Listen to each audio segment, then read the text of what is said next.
कि हुजूर को इतनी बेताबी क्या थी कि वह चले गए बिहार। अरे भैया, दूध का भात होता है, दूसरे दिन कम से कम लोग नहीं निकलते हैं और जाते हैं, पार्थिव शरीर का अंतिम संस्कार करते हैं, तो वहाँ से सीधे घर आते हैं, कहीं आते जाते नहीं हैं। यही ना सनातन है। सत्ता के लिए आप इतने बेताब हैं कि देश का यह केवल भारत की घटना नहीं है, यह अंतर्राष्ट्रीय घटना है जहाँ विदेशी भी मारे गए हैं। कश्मीर घाटी के आतंकी हमले में अभी मुखाग्नि भी नहीं दी गई थी कि हमारे प्रधान सेवक पहुंच गए बिहार। समय के पाबंद हैं, ठीक 10 बजे पहुंच गए। बिहार के मधुबनी में जाकर उन्होंने पहले तो श्रद्धांजलि दिया और कहा, आतंकियों को कल्पना से भी बड़ी सजा हम देंगे। आतंकवादियों को मिट्टी में मिलाने का समय आ गया है। उन्होंने सोचा भी नहीं होगा जिस तरह की सजा हम देने जा रहे हैं। किसी ने बेटा खोया, किसी का सुहाग उजड़ गया, किसी ने भाई खोया, और ऐसे लोगों को जो कश्मीर घाटी में गए थे, उन निहत्थे लोगों पर AK-47 और अग्नेयास्त्रों से हमला करके मारा है, नाम पूछ करके मारा है। ऐसे लोगों को हम छोड़ेंगे नहीं। कह रहे हैं प्रधानमंत्री जी, कारगिल से कन्याकुमारी तक सभी आक्रोशित हैं, हम उनको धरती के अंतिम छोर तक खदेड़ेंगे। कहाँ तक खदेड़ेंगे? आकाश पाताल तक खदेड़ करके रहेंगे। मंच से श्रद्धांजलि दिया, नीतीश कुमार की भूरी भूरी प्रशंसा किया।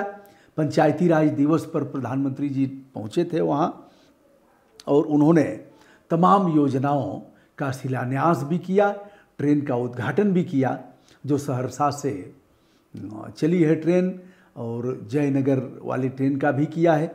फिर जल नल योजना से 12 करोड़ परिवारों के लाभान्वित होने की भी बात किया। मेडिकल में जो सुविधाएं दी गई हैं उसका भी बखान किया। उन्होंने नमो भारत ट्रेन को हरी झंडी दिखाई जो सहरसा से मुंबई और जयनगर से पटना के लिए चलाई गई है। उन्होंने कहा कि बिहार पहला राज्य है जिसने 50% का आरक्षण महिलाओं को दिया है, और जीविका दीदी की बात किया, PM आवास योजना की बात किया, 3 करोड़ घर हम देंगे, 57 लाख तो दे ही चुके हैं। खपरेल खत्म होगा, घास फूस की झोपड़ियाँ खत्म हो जाएंगी। आज राष्ट्र कवि दिनकर की जयंती भी थी, पुण्यतिथि थी, और उस पर उन्होंने दिनकर जी को भी श्रद्धांजलि दिया। दोस्तों, जीविका दीदी के साथ तमाम चर्चा उन्होंने किया और नीतीश कुमार को एक लोकप्रिय मुख्यमंत्री बताया। नीतीश कुमार ने कहा, पहले मैं बहुत इधर उधर हुआ कुछ लोगों के कहने पर, फिर अपने भी मैं दाएं बाएं हुआ, लेकिन अब कहीं नहीं जाऊंगा, कहीं नहीं जाऊंगा, यहीं रहूंगा। अब बिहार का चुनाव आ गया है, पलटू चाचा, पलटू भैया क्या करेंगे तो समय बताएगा। फिलहाल प्रधानमंत्री जी पर बहुत इस मामले को लेकर के लोग तंज कस रहे हैं कि कम से कम भैया मुखाग्नि भी नहीं दी गई थी, मान तो जाते। इतनी बेताबी है आपको बिहार के चुनाव की, 2-3 दिन तो रुक जाते, कम से कम वहीं से उसका उद्घाटन कर देते, वर्चुअल उद्घाटन कर देते। कोई ज़रूरी था जाना? आप एक चीज़ करते, एक ही चीज़, घायलों का इलाज और उनको मुआवजा। केंद्र सरकार ने अभी तक कोई क्षतिपूर्ति की बात नहीं किया है, जबकि प्रदेश सरकारों ने किया है। सबसे अधिक हमको लग रहा है कि कर्नाटक ने किया होगा। 5-5 लाख रुपए वहाँ के जम्मू कश्मीर के मुख्यमंत्री ने ऐलान किया है कि 5-5 लाख रुपए हम देंगे। अमेरिका ने कहा है, विदेश मंत्रालय ने कहा है, अपने नागरिकों से एडवाइजरी जारी करके कहा है कि उन्हें जम्मू कश्मीर वह न जाएं, जाने से परहेज करें, हर हालत में परहेज करें। उधर भारत के कूटनीतिक कठोर निर्णय, जिसे समाचार पत्र कह रहे हैं कठोर निर्णय, जिसमें सिंधु समझौता है, सिंधु नदी का पानी अब पाकिस्तान में नहीं जाएगा, जो तिब्बत से निकल करके कैलाश मानसरोवर से निकलती है और भारत के विभिन्न भागों से होते हुए, लेह लद्दाख के भाग से होते हुए कई नदियां उसमें मिलती भी हैं, फिर वह चली जाती है पाकिस्तान में। अब उस नदी का पानी वहाँ नहीं जाएगा, जिसे पीने के काम में आता था वह पानी और वह पानी आता था खेती के काम में, उस पानी से बिजली बनती थी। अब वह पानी नहीं जाएगा तो वह पानी कहाँ जाएगा, लोग इस पर भी चर्चा कर रहे हैं। लेकिन एक सवाल, एक बात जो उन्होंने कहा कि पाकिस्तानी लोग जो वीज़ा लेकर के भारत में आए हैं अत्यल्प समय में भारत छोड़ दें। 29 अप्रैल को उनका वीज़ा स्वतः समाप्त हो जाएगा, लेकिन उसका असर हुआ।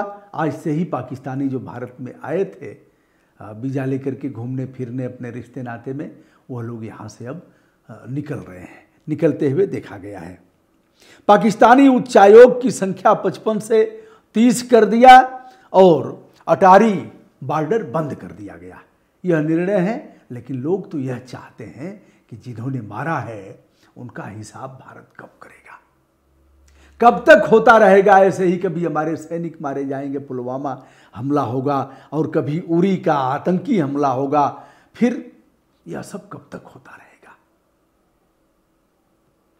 दोस्तों, सवाल यह भी किया जा रहा है कि जहां चप्पे चप्पे पर हमारी फौज थी, हमारी फोर्स थी, सीआरपीएफ के जवान थे, वहां राज्य की पुलिस थी, अर्धसैनिक बल के लोग तैनात थे, लेकिन जब यह घटना घटी उसके काफ़ी समय बाद वह लोग यहाँ पहुँचे हैं।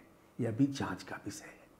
हमारी गुप्तचर एजेंसियां क्या कर रही थी, क्योंकि उन्होंने इसके बारे में नहीं बताया। AK-47 और जो एक और अमेरिकन राइफल है, सामान्य तो है नहीं कि ऐसे ही चली आएगी, उसको लेकर के आए कैसे। अगर पाकिस्तान से आ रहे हैं और हमारी सीमाएं पूरी तौर पर मुस्तैद हैं, हमारे सैनिक परिंदा भी पर नहीं मार सकता, तो वहाँ से ऐसे हथियार लेकर के आए कैसे। अगर सैन्य बल की वर्दी पहना तो फिर वर्दी पहन करके वहाँ जो अगल बगल हमारे सैनिक थे उन्होंने कैसे नहीं पहचाना, क्योंकि जिनकी ड्यूटी लगती है तो सब पहचानते हैं, आपस में बातचीत भी होती है, सबके सब जानते हैं क्या उसी तरह की वर्दी थी, देखने में पहचान में नहीं आई।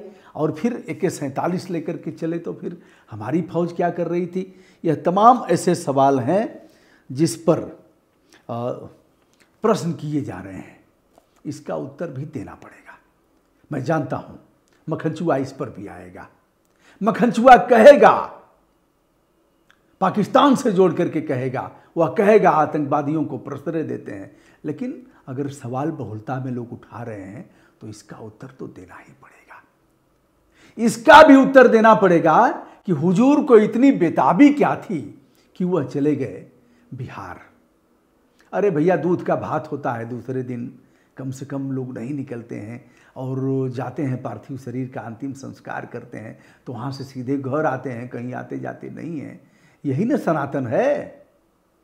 सनातन यही है कि हम किसी के पार्थिव शरीर के साथ जाएंगे तो फिर गंगा स्नान करेंगे, गंगा अगर नहीं है तो किसी नदी में करेंगे, हैंडपंप पर करेंगे, कुएं में करेंगे, उसके बाद आएंगे, तब उसका एक मानक है। लेकिन वह भी नहीं हुआ। अगर पार्थिव शरीरों को मुखाग्नि भी नहीं दी गई और आप जाकर के बहनों भाइयों कर रहे हैं, तो वोट ही मांगना हुआ ना।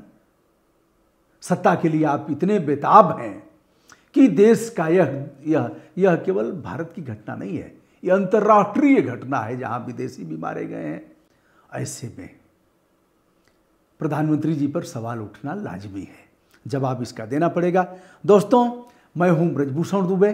संपूर्ण विनम्रता के साथ शिमला समझौता, आज हमने बात किया सिंधु के समझौता पर जो 1960 में हुआ था। उस समय देश के प्रधानमंत्री जवाहरलाल नेहरू थे, और शिमला समझौता जो भारत पाक युद्ध के बाद हुआ था, वह समझौता भी अब पाकिस्तान नहीं मान रहा है। इस पर हमारा अगला वीडियो होगा। मैं हूं ब्रजभूषण दुबे। संपूर्ण आदर के साथ हमारा प्रणाम स्वीकार करें।